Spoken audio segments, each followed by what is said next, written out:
Salut și bine v-am regăsit la un nou videoclip. Astăzi ne vom juca puțin fotbal. Pentru început voi trage câteva penaltiuri. Wow. Și n-am mai postat de mult timp un videoclip pentru că am avut foarte multă treabă în ultimele zile și nu prea am avut timp. Așa. Să mai trag un penalti, două. Și mâine voi merge în turneu la fotbal. Probabil o să filmez și de acolo ceva. Adică în drum. Da.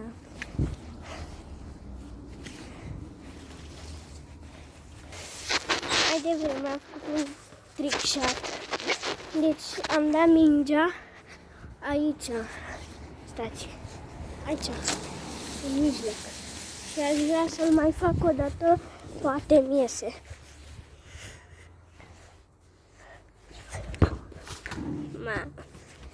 Ce slabă.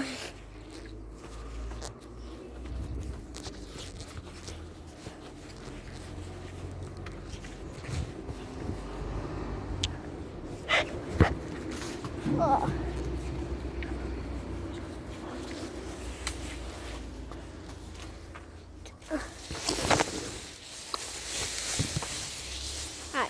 Revenim când îmi iese. După multe încercări am reușit în sfârșit.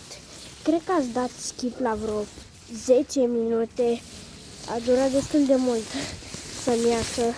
Am mai avut o încercare, era foarte aproape, doar că am dat-o prea sus.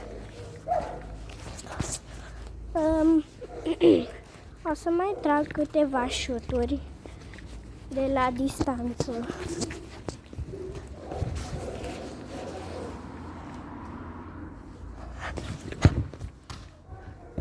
Ce gol!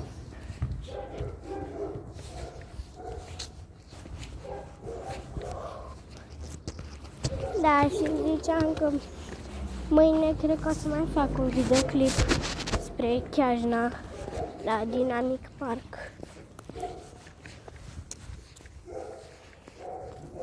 Mâine o să postez doar, adică nu știu dacă o să fiu activă pe YouTube, dar o să încerc să filmez un videoclip, să-l postez.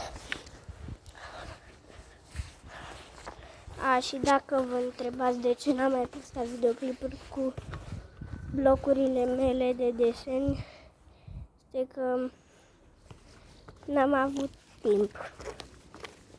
Știu, trebuie să-l filmez, nu este de filmat. Nu l-am filmat. O să încerc mâine sau mâine după ce vin de la turneu. Nu știu când o să-l postez, dar o să-l postez eu.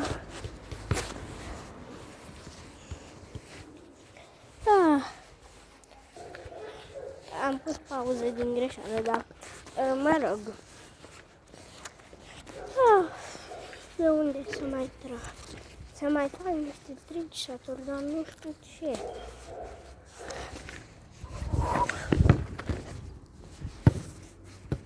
Dacă vă întrebați de unde am mingea asta, am primit-o de la un prieten de-al meu de ziua mea. Ne-a dat-o cadou. Nu știu, cred că am luat-o de la Sportissimo. Și asta la fel, mi-am luat-o eu. Din mall. Acum vă arăt ghetele mele actuale. Nike, Adidas Predator. Le-am luat de pe Ergol, au fost 200 și ceva de lei, nu mai știu cât. În mărimea 33. Sunt foarte mișto, le recomand. Au și pernuți aici. Sunt foarte mișto. Hai să trecem la următoarele ghete. Astea sunt primele mele ghete. Le-am luat de la Sportissimo. Adidas Crazy Fast. Am dat 194 de lei pe ghetele astea și mă joc cu ele în curte, mă mai joc fotbal. Da, astea mi-au cam rămas mici pentru că sunt mărimea 32 și le port doar în curte. Și s-au rupt aici. S-au rupt destul de repede. Ale albastre încă nu s-au rupt.